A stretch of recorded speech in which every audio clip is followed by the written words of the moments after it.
అందరికీ జేబీఎం. నేను Rajesh Mahasen. Welcome to Mahasen media. YCP వాళ్ళు చేసిన ఏదో పని బయటపడిపోయిన వెంటనే వాళ్ళు రివర్స్ అయిపోతారండి. వాళ్ళు చేసిన ఏదో పని ఎవరైతే బయట పెట్టారో వాళ్ళ మీద ఎదురుదాడి చేస్తారు. ఈ క్రమంలోనే పవన్ కళ్యాణ్ గారిని అరెస్ట్ చేయాలి, పవన్ కళ్యాణ్ గారి మీద కూడా ఉపా చట్టం పెట్టాలి, ఆయన కూడా అంతకుముందు మరి నా కొడుకు అన్నాడు కదా, ఆయన మీద ఎందుకు పెట్టరంటూ వాళ్ళు వాదన ముందుకు తీసుకొచ్చారు. దానికి సంబంధించిన ఆధారం ఉదయం లైవ్లో ఇచ్చాను. అలాగే మన వాళ్ళు చాలా మంది చెప్తున్నారు సమాధానం. ఇక రెండోది, రాజేష్ మహాసాన్ కూడా తిట్టాడు కదా పవన్ కళ్యాణ్ గారిని. మరి రాజేష్ మహాసాన్ మీద కూడా ఉపా చట్టం పెట్టాలి కదా అని వైసీపీ సోషల్ మీడియా, సాక్షి మీడియా తదితర అన్ని మీడియాస్లో కూడా నేను గతంలో పవన్ కళ్యాణ్ గారి కోసం మాట్లాడిన మాటల్ని విపరీతంగా వైరల్ చేస్తున్నారు. వీళ్ళు ఎప్పుడు చేసేదే. నాకు ఎమ్మెల్యే టికెట్ అనౌన్స్ చేసినప్పుడు అదే చేశారు, నేను పార్టీలో జాయిన్ అవుతాను అన్నప్పుడు అదే చేశారు, తెలుగుదేశంలో జాయిన్ అయ్యేటప్పుడు. అలాగే నేను జనసేన కోసం పనిచేస్తానని చెప్పినప్పుడు పవన్ కళ్యాణ్ గారు నన్ను ఎక్కడ జాయిన్ చేసుకుంటాను అప్పుడు కూడా ఇదే ప్రచారం చేశారు వైసీపీ వాళ్ళు. అది వాళ్ళకి అలవాటే. నేను చూపించకూడదు కానీ తప్పట్లేదు. ఇది మీ అందరూ చూస్తూ ఉంటారు. ఎందుకంటే ఇదే వీడియోల్ని ఓ 10-15 సార్లు వాళ్ళు విపరీతంగా మొత్తం స్టేట్ అంతా కూడా వైరల్ చేశారు. నేను గతంలో మాట్లాడిన మాటలు పవన్ కళ్యాణ్ గారిని అన్న నిజం వాస్తవమే. నేను పవన్ కళ్యాణ్ గారిని ఆ రోజు పరుష పదజాలం, దురుసు పదజాలంతోనే మాట్లాడాను. దానికి సంబంధించి చాలాసార్లు క్షమాపణ కూడా చెప్పాను. అయినా కూడా వీళ్ళు ప్రతిసారి అదే తీసుకొస్తారు. ఇప్పుడైతే బాగా వైరల్ చేస్తున్నారు. అందుకని ఓకే, నా మీద కూడా పెట్టండి బాచట్. అయితే మరి నాకన్నా ముందు మరి కొందరి మీద పెట్టాలి. ఎందుకు పెట్టాలి అనేది ఇప్పుడు నేను చెప్తున్నాను. ఇంకోటి ఏంటంటే, ఒక వ్యాలిడ్ పాయింట్ ఏంటంటే మీరు గమనించండి అందరూని. రాజేష్ మహాసాన్ తిట్టాడు, మరి రాజేష్ మహాసాన్ మీద ఎందుకు కేసులు పెట్టరు అన్నప్పుడు నేను జగన్మోహన్ రెడ్డి గారిని తిట్టిన ఒక్క వీడియో కూడా ప్రచారంలోకి తీసుకురాలేదు. యాక్చువల్గా నేను పోరాడింది ఎవరి మీద? 5 సంవత్సరాల పాటు జగన్ గారి మీద పోరాడాను. మరి నేను తిప్తాను, నేను బూతులాడతాను అని కనుక వైసీపీ వాళ్ళు నన్ను విమర్శించాలంటే ఏం చేయాలి? నేను జగన్ గారిని తిట్టిన వీడియోలు కదా బయటపెట్టాలి. అంటే అవేమీ వీళ్ళు బయట పెట్టట్లేదంటే కారణం ఏంటి? నేను ఎప్పుడూ జగన్ గారిని కానీ వైసీపీ నాయకులు కానీ పర్సనల్గా తిట్టలేదు.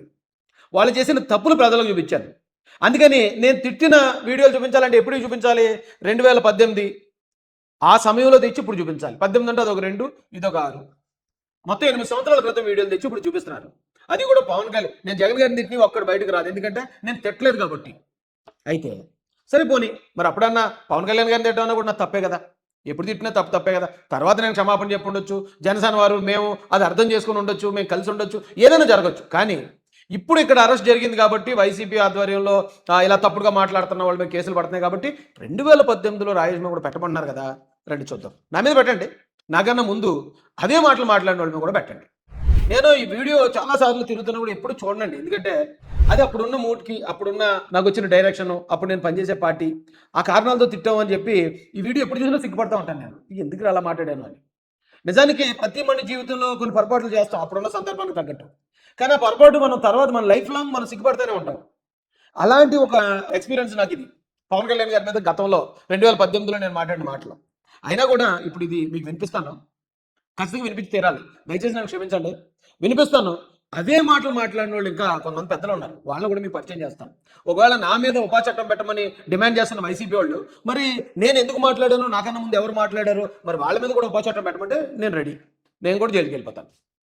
ఇది వాళ్ళ గ్రూపుల్లో వాళ్ళు స్ప్రెడ్ చేస్తున్నదండి. ఇది వీడియో.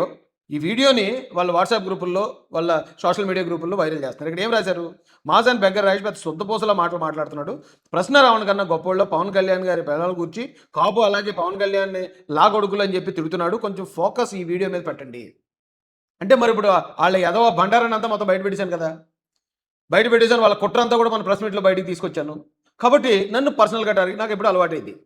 ఓ మంచి పని మీద ఒక న్యాయం కోసం నేను నిలబడినప్పుడు నేను పర్సనల్గా నేను దాడికి గురవుతాను. నాకు అది వేళ ఏం కొత్త కాదు, చాలాసార్లు జరిగాయి అలాంటివి. అయితే రండి ఆ వీడియో కూడా మీకు ఒకసారి చూపిస్తాను, తప్పదు, ఏమనుకోకండి.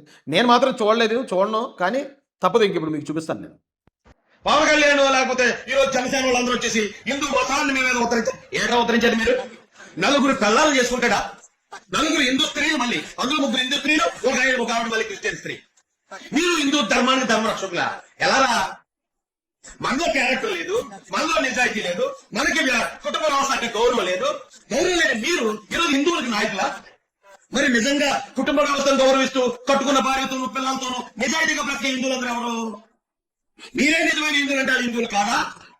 లేకపోతే అందరూ కూడా హిందువులందరూ మాలాగే నలుగురు పిల్లలు చేసుకుని ముగ్గురు ముగ్గులేసి ఒకదాంతో ఉంటారని చెప్తున్నారా మీరు? బ్రతుకుల నిజాయితీ లేనుడు నువ్వు హిందూ ధర్మాన్ని, హిందూ న్యాయాన్ని ఎలా కాపాడేస్తావు? ఏంటి మీరు కాపాడేది? ఇతర మతాల మీద హిందువులు రెచ్చగొట్టడమా? అమాయకులైన హిందువులు మా మీద, ముస్లింల మీద, క్రైస్తవుల మీద రెచ్చగొట్టడమా? ఇదాగా మీరు చేసేది? మరి మేము దలుచుకుంటే దళిత కాలనీలు ఎక్కడైనా.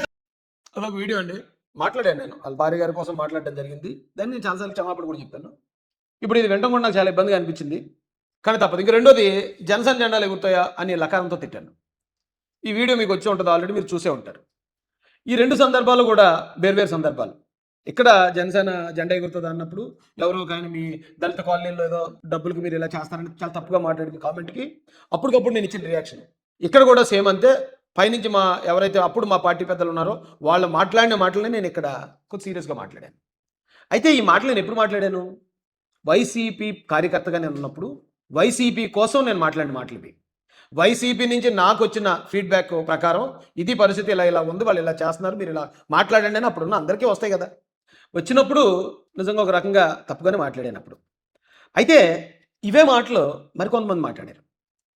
ఇప్పుడు ఇది వైసీపీ వాళ్ళు ఇది తిప్పుతున్నారా? ఒక ఎగ్జాంపుల్ కూడా చెప్తాను. వైసీపీలో ఇప్పుడు ఉన్న వాళ్ళకి కూడా చెప్తాను. సినిమాల్లో జనరల్గా విలన్ ఉంటాడు. ఆ విలన్ అతని అనుచరులతో కొన్ని నేరాలు చేస్తూ ఉంటాడు. ఆ అనుచరులు 4 అనుచరులు ఉన్నారు. ఎగ్జాంపుల్ 4 నేరాలు చేస్తూ ఉంటారు. ఈయన చెప్పిన దాన్ని బట్టి నేరాలు చేశాక 4లో ఒకడు అతను చేసే పని కరెక్ట్ కాదు అని గ్రహిస్తాడు. ఏంటిది కరెక్ట్ కాదు, మనం ఇలాంటి తప్పులు చేయకూడదు, ఇలాంటి నేరాలు చేయకూడదు అని నేను పని మానేస్తున్నాను, నేను నీ దగ్గర ఉంటాను, నేను కష్టపడి పని చేస్తానని చెప్పి ఇతను వదిలి పోయి కష్టపడి పని చేసుకోవడానికి ఇక్కడి నుంచి వెళ్ళిపోతాడు గ్యాంగ్ నుంచి. అప్పుడు ఆ మెయిన్ విలన్ ఏం చేస్తాడు తెలుసండి? అప్పటి వరకు ఆ వెళ్ళిపోయినోడితో ఇతను ఏ నేరాలు అయితే చేయించాడో ఆ నేరాలన్నీ పోలీసులకు చెప్పి అతను అరెస్ట్ చేయించాడు. పాపం వెళ్ళిపోయినోడు ఇతను చెప్పేది కరెక్ట్ కాదు, ఇక్కడ నేను ఉండటం కరెక్ట్ కాదు, అన్ని నేరాలే చేస్తున్నాడని రియలైజ్ అయ్యి మారిపోయి వెళ్ళిపోయిన తర్వాత గతంలో అతను ఇతని కోసం చేసినవి, ఈ మెయిన్ విలన్ కోసం చేసిన నేరాలు ఏవైతే ఉన్నాయో అవి బయటపెట్టి మంచోడుగా మారిపోయినోడిని శిక్షించేలా చేస్తారు. చాలా సినిమాల్లో ఉంది ఇది. వైసీపీ కూడా సేమ్ అంతే. ఈ మాటలు మాతో మాట్లాడించింది వైసీపీ పార్టీ ఆ రోజున. వైసీపీ నుంచి ఏంటి ఎలా ఇప్పుడు మీరు చాలామంది మంత్రులు ఎమ్మెల్యేలు ఈవేళ మంత్రులు ఎమ్మెల్యేలు ఉన్నవాళ్ళు కూడా లేదు జగన్ గారి దగ్గర ఉంటే తిట్టమంటున్నారు, చంద్రబాబు నాయుడు గారిని తిట్టమంటున్నారు, లేకపోతే మరొక పవన్ కళ్యాణ్ గారిని తిట్టమంటున్నారు, అందుకే మేము బయటకు వస్తామని చెప్పిన వాళ్ళు లేరా? తిట్టడం అనేది వైసీపీ జన్మ హక్కు కాదా? అందులో ఉన్న వాళ్ళు అందరూ తిట్టేవాళ్ళు కదా, తిట్టాలి అందులో ఉంటే. సో అలా తిట్టే వాళ్ళ కోసం తిట్టినా కూడా మనం ఇప్పుడు మనల్ని నాశనం చేయడానికి, మన కెరీర్ని నాశనం చేయడానికి మళ్ళీ అవే మాటలు ప్రచారం చేస్తారు. ఇప్పుడు వైసీపీలో ఉన్న వాళ్ళు చెప్తాను, నాకేం నష్టం లేదు. ఇప్పుడు వైసీపీలో ఎవరైతే ఉన్నారో రేపు మీ బ్రతుకు కూడా ఇలా మారిపోతుంది, జాగ్రత్త చూసుకోండి. మీరు మెయిన్ విలన్ దగ్గర ఉన్నంత వరకు మీరు సేఫ్. మీరు ఒక్కసారి అది తప్పని తెలుసుకుని బయటకు వచ్చారా, అప్పటి వరకు మీరు వాళ్ళ కోసం చేసిన పనులు ఏమైతే ఉన్నాయో అదే చూపించి మిమ్మల్ని ఎదవలు చేస్తారు. అర్థం చేసుకోవాలి ఏమంటే? సరే, నేను భార్యల కోసం మాట్లాడాను, 4 భార్యలు అన్నాను. ఈ మాటలు ఎక్కడి, ఎవరి మాటలు ఇవి? రండి చూపిస్తాను. కొత్త కారును మార్చినట్టుగా పిల్లాన్ని మారుస్తాడు. 4 ఏళ్లకు ఒకసారి 4 పిల్లలు కొత్త కారును మార్చినట్టుగా పిల్లాన్ని మారుస్తాడు. 4 ఏళ్లకు ఒకసారి 5 ఏళ్లకు ఒకసారి పిల్లాన్ని మారుస్తాడు. అలాంటి ఈ దత్తపుత్రుడు, అలాంటి ఈ ప్యాకేజీ స్టారు, ఈ మనిషి నోటికి అదుపు లేదు, ఈ మనిషికి నిలకడ లేదు. వారిలా నలుగురిని పెళ్లి చేసుకొని 4 ఏళ్లకు ఒకసారి భార్యను మార్చలేం. ఈ దత్తపుత్రుడు ఇదే కార్యక్రమంగా పెట్టుకొని అమ్మాయిలను లోబర్చుకొని వారిని పెళ్లి చేసుకోవడం, 4 ఏళ్లు కాపురం చేయడం, మళ్ళీ వదిలేయడం. ఇదే కదండి, ఈ మాటల కోసం కదా నా మీద ఉపచట్టం పెట్టమంటున్నారు మరి వైసీపీ వాళ్ళు. నేను ఆల్రెడీ నా తప్పు తెలుసుకున్నాను. అక్కడి నుంచి నేను మళ్ళీ పవన్ కళ్యాణ్ గారి మీద ఎప్పుడు పర్సనల్ వ్యాఖ్యలు చేయలేదు. మొన్న ఎలక్షన్ ముందు కూడా ఏమంటే మేము ఓటు వేయమన్నాను అంతే తప్ప పర్సనల్గా ఆయన నేనేం దూషించింది లేదు, పర్సనల్గా ఆయన విమర్శించింది లేదు. కానీ జగన్ గారు అన్న మాటలు, నేను జగన్ గారి పార్టీలో ఉన్నప్పుడు మాట్లాడిన మాటలు ఈరోజు నన్ను ఉపా చట్టం ప్రకారం అరెస్ట్ చేయమని అదే జగన్ గారి అనుచరులు పేటీఎం బ్యాచ్ ఏదైతే ప్రచారం చేస్తుందో మరి జగన్ గారిని కూడా అరెస్ట్ చేయమంటారా? అదే మాటలు కదా, ఆయన ఏం మాట్లాడే అయ్యే కదా నేను మాట్లాడింది. అప్పుడు కూడా ఆ పార్టీలో వచ్చిన డైరెక్షన్ ప్రకారమే కదా మాట్లాడింది. ఒకసారి ఆలోచించండి. ఇవే మాటలు వైసీపీలో ఎంతోమంది మాట్లాడారు. ఇక నేను మెయిన్ లీడర్ని చూపించాను, మిగతా వాళ్ళు అందరూ కూడా అనవసరం అనుకోండి. ఎంతోమంది మాట్లాడారు. మరి అలా చేయాలి రాజ్ మాసన్ అంటే నేను క్షమాపణ చెప్పాను, నేను మాట్లాడిన మాటలు తప్పని. జగన్ గారిని క్షమాపణ చెప్పాలంటే పవన్ కళ్యాణ్ గారికి, లేకపోతే జగన్ గారి మీద ఉపచట్టం పెట్టాలని చెప్పండి. ఏంటయ్యా మీరు మీ ప్రచారాలు? మీరు చెప్పిన పని చేస్తే మళ్ళీ మీరే ఆ పనిని ఉపయోగించుకుని బ్లాక్మెయిల్ చేస్తారా? ప్రజల్లో మీరు చెప్పిన పని చేస్తే వైసీపీ కార్యకర్తగా నేను మాట్లాడిన మాటల్ని వైసీపీ వాళ్ళే ప్రచారం చేసి ట్రోల్ చేస్తారా? ఇవాళ నేనయ్యాను, రేపు ఇప్పుడు వైసీపీలో గొడవలు చెంపుకోవడం వాళ్ళు ఎవరన్నా ఏంటి గ్యారంటీ? ఈ గవర్నమెంట్ వచ్చిన తర్వాత ఇప్పటి వరకు మా గవర్నమెంటే ఎప్పుడన్నా జగన్మోహన్ రెడ్డి గారి కోసం తప్పుగా మాట్లాడామా? మా నాయకులు కానీ మేము కానీ గారు అనే కదా పిలుస్తున్నాం. అధికారం వచ్చిందని మేము ఏమైనా అడ్వాంటేజ్ తీసుకున్నామా? ఎవరైనా అవమానించామా? ఏ పార్టీ మీద ఏమైనా దాడులకు వెళ్ళామా? మా మీద దాడులు చేసిన వాళ్ళ మీద ఏమైనా కేసులు పెట్టామా? నేను మాట్లాడాను పవన్ కళ్యాణ్ గారి కోసం, కానీ నాకన్నా ముందు జగన్ గారు మాట్లాడారు. ఆ పార్టీ కార్యకర్తగా మాట్లాడాను. ఈవేళ నన్ను మీరు చేసే ప్రచారం ఏదైతే ఉందో వైసీపీ కార్యకర్త మాటలు మీరు ప్రచారం చేస్తున్నారు. నేను తెలుగుదేశం పార్టీలో జాయిన్ అయిన తర్వాత లేదా ఇంతకుముందు జనసేన అభిమానిగా ఉన్నప్పుడు నేను ఎప్పుడు అలా మాట్లాడలేదే. జగన్ గారి మీద అలా మాట్లాడితే ఈ పార్టీ మీరు ఆ వీడియోలు కదా బయటపెట్టాలి. రాజేష్ తిడతాడు బూతులు అంటే నేను జగన్ గారిని తిట్టినయో వైసీపీ కార్యకర్తలను తిట్టినయో పెట్టాలి, వైసీపీ నాయకులను తిట్టినయో పెట్టాలి. అంటే దాని అర్థం ప్రజలకు అర్థం కావట్లేదా నేను ఎప్పుడు వైసీపీలో ఉన్న వాళ్ళు ఎవరిని ఏం బూతులు తిట్టలేదని. గవర్నమెంట్ వచ్చిన తర్వాత ఎవరి మీద పరుషంగా కూడా మాట్లాడలేదు. నన్ను పట్టుకుని బండ బూతులు ఏమంటే అలా చేయడం తప్పండి, ఇదిగో ఆధారం అని చెప్తున్నాను నేను. నన్ను పట్టుకుని బండ బూతులు తిడుతున్నారు. ఇంట్లో చిన్న చిన్న పిల్లల్ని దారుణంగా మాట్లాడుతున్నారు. ఏంటండి న్యాయం ఏంటిది? ఎంతకాలం ఈ అరాచకం? నేను చూపించే ప్రతిదానికి ఆధారంతో చూపిస్తున్నాను. నేనేమన్నా తిడుతున్నానా? పోనీ నేను అప్పుడు తిట్టలేదు ఇప్పుడు తిట్టలేదు. జగన్మోహన్ రెడ్డి గారిని ఏమన్నా ఒక్క తిట్టు ఒకటి ఏదైనా పరుషపదజాలంతో ఆయన పర్సనల్గా మాట్లాడేనేమో బయట చూపించండి. మీ విజ్ఞతకు వదిలేస్తున్నాను. మనం మంచివాళ్ళ ఉంచాలి. మంచోడు కోపం వచ్చిందంటే చాలా ప్రమాదంగా ఉంటుంది, చాలా ప్రమాదకరంగా ఉంటుంది. నేను అన్నాను రాయేష్ అప్పుడు ఇలా చేశాడు అలా చేశాడు, అవును గవర్నమెంట్ కోచింగ్ చేశాడంటే కోచింగ్ చేసినందుకే కదా నా మీద 30 కేసులు పెట్టారు, రౌడీ షీట్ పెట్టారు, నా మీద 2 సార్లు హత్యా ప్రయత్నాలు చేయించారు, 20 రోజులు జైల్లో పెట్టారు. ఏమంటే నేను జైల్లో ఉన్నప్పుడు కూడా మీకు ఇంకో విషయం కూడా చెప్తాను. ఇప్పుడు ఈరోజు రావణ్కి ఒక కేసు తర్వాత ఇంకొక కేసు వచ్చి పట్టుకెళ్తున్నారు అన్నారు. నన్ను అలా కాదు, వీళ్ళు ఇంకా అడ్వాన్స్డ్గా ఉంటారు కదా. ఒకరిని ఇబ్బంది పెట్టాలంటే లేదా ఒకరి మీద కక్ష తీర్చుకోవాలంటే వైసీపీ ఫ్యాక్షనిజం ఆ స్టైల్ చూపిస్తారు కదండి. ఫస్ట్ కేసులోనే నాకు రిమాండ్ ఇచ్చారు.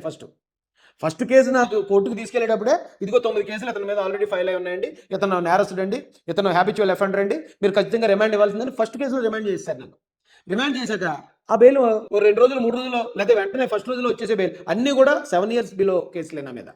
ఒక్కరు కూడా అబౌవ్ 7 years కేసులు లేదు. అయినా కూడా నాకు ఈవేళ బెయిల్ వస్తుందంటే వాళ్ళ మేనేజ్మెంట్ చెప్తున్నాను, వైసీపీ వాళ్ళ మేనేజ్మెంట్. ఆ రోజు నేను బెయిల్ అప్లై చేస్తాను కదా, మన లాయర్ వెళ్తాడు కదా, ఆ రోజు పీపీ గారు సెలవు ఉండేవారు. వీళ్ళు చెప్పేవారు పబ్లిక్ ప్రాసిక్యూటర్ అంటే వాళ్ళ చేతిలో కదా, ఈవేళ నువ్వు సెలవు పెట్టి వేళ వెళ్ళకాడు బెయిల్ అప్లికేషన్ పెడతాడు, నువ్వు లేకపోతే ఆగిపోతుంటే ఆగిపోయింది. మరొక రోజు ఇంకా అంతకన్నా పెద్ద ఆయన సెలవు పెట్టేవాడు. అలాగా ఒక కేసులో వెంటనే బెయిల్ వచ్చేయాల్సిన దగ్గర 5 రోజులు 6 రోజులు చేసేవారు. నాకు వాళ్ళు పెట్టిన 10 కేసుల్లో 2 కేసులకు బెయిల్ రావడానికి 20 రోజులు పట్టింది. అంటే మరి మిగతా 8 కేసులు ఈ తర్వాత మళ్ళీ పెడతానే ఉండి నన్ను అరెస్ట్ చేసిన తర్వాత కూడా కేసులు ఫైల్ అవుతూ ఉండే నా మీద. కోవిడ్ రావడం, కోవిడ్ వచ్చి వెంటనే మొత్తం లాక్డౌన్ ప్రకటించడం, సుప్రీంకోర్టు ఒక ఆర్డర్ ఇచ్చిందండి, 7 years బిలో ఉన్న వాళ్ళని వదిలేయండి బయటికి జైల్లో నుంచి. ఎవరన్నా సరే ఒకవేళ 7 years బిలో కేసులతో కనుక పోలీస్ స్టేషన్కి కేసు వస్తే రిమాండ్ పెట్టొద్దు, వాళ్ళని అక్కడే స్టేషన్ మీద ఇచ్చి వదిలేయండి. ఆ ఆర్డర్ వచ్చిన తర్వాత అప్పుడు నాకు టకటక మిగతా అన్నింటిలో కూడా బెయిల్ ఇచ్చారు. బెయిల్ ఇచ్చి నన్ను ఈ రోజు రిలీజ్ చేశారు. రేపటి నుంచి కంప్లీట్ లాక్డౌన్. అలా అంటే అప్పుడు ఇంత ఫోకస్ లేదు. అప్పుడు నేను ఏ పార్టీలో లేను, నేను సింగిల్గా ఉండి నా జాతి కోసం పోరాడుతున్నాను. అప్పుడు నాకు చంద్రబాబు నాయుడు గారు తెలుగుదేశం నాయకులు ఎంతోమంది అండగా నిలబడ్డారు. అప్పుడు ఇంకా పార్టీలో కూడా లేను నేను. నిన్నే మీరు చూశారు మహాసేన రాజేష్ ఒక ఎస్సీ ఆ నాయకుడు విమర్శించాడు, తప్పుని చెప్పాడు. తప్పుని ఎత్తి చూపిస్తే ఈ పోలీసు వ్యవస్థ కొంతమంది టెయింటెడ్ ఆఫీసర్లు శ్రీకాకుళానికి పిలిపించి ఆయన వాహనాలు లాక్కొని విమర్శ చేసిన పాపానికి పార్టీ 1 నోటీస్ పేరుతో వేరించి బెదిరిస్తానంటే నీ బెదిరింపులకు భయపడే వాళ్ళు లేరు. ఒకవేళ నువ్వు ఇదే మార్గం బెదిరిస్తే వాళ్ళకు అండగా ఉండడానికి తెలుగుదేశం పార్టీ జెండా ఉంది. రాజేష్, నేను అడుగుతున్న ఈ ముఖ్యమంత్రికి ఇవాళ సిగ్గుందా? ఒక ఎస్సీ నాయకుడు మాట్లాడే హక్కుండే ఈ దేశంలో ఆయన మాట్లాడితే ఆయనకు పార్టీ 1 నోటీస్ ఇవ్వడానికి శ్రీకాకుళం రమ్మని అలాంటి వ్యక్తిని హెరాస్ చేస్తారా మీరు? అంటే అడిగేవాళ్ళు లేడా ఈ రాష్ట్రంలో? మాట్లాడద్దండి. ఎస్సీని అట్రాస్ తీసి పెడతారా? ఎస్సీని తొక్కేస్తారా మీరు? ఎస్సీ నాయకత్వం అణిచివేస్తారా మీరు? ఖబర్దార్, జాగ్రత్తగా ఉండండి. క్రిస్టియన్ ప్రాపర్టీ కోసం మాట్లాడితే రాజమండ్రిలో మొత్తం వైసీపీకి సంబంధించిన వాళ్ళు అందరూ ఏకమైపోయి నా మీద కారు మీద దాడి చేస్తే అప్పుడు నాకు పవన్ కళ్యాణ్ గారు అండగా నిలబడ్డారు. ఆయన నాకు ఫోన్ చేశారు, నాకు ధైర్యం చెప్పారు. తర్వాత మనస్పర్ధలు రావచ్చు, నేను ఇప్పుడు కూడా చెప్తున్నాను, ఫ్యూచర్ అంతా కూడా ఇలాగే ఉంటుందని ఏం కాదు. మనస్పర్ధలు ఎప్పుడన్నా వస్తాయి, కుటుంబంలో అన్నదమ్ముల మధ్య వస్తాయి. ఏ రాలేదా పవన్ కళ్యాణ్ గారికి, చిరంజీవి గారికి, పవన్ కళ్యాణ్ గారికి, నాగబాబు గారికి మనస్పర్ధలు రాలేదా? అంత మాత్రానక ఇంకా వాళ్ళ బద్ధ శత్రువులు ఉండిపోతారా? నేను కూడా అంతే. ఎవరితోటైనా ఒకవేళ ఎప్పుడైనా ఇబ్బంది వచ్చినప్పుడు ఏంటన్నా అలా జరిగింది ఏంటి వస్తుంది. మళ్ళీ ఆ తర్వాత కొన్ని రోజులకి అయితే మనం మర్చిపోవడం లేదా నిజం తెలుసుకోవడం తెలుస్తుంది, గౌరవించడం మొదలు పెడతాం. అదేంటండి వాస్తవాలను తెలుసుకుని ప్రజలందరికీ తెలియజేయడానికి దీన్ని లైక్ చేసి వీలైతే షేర్ చేయండి ప్లీజ్.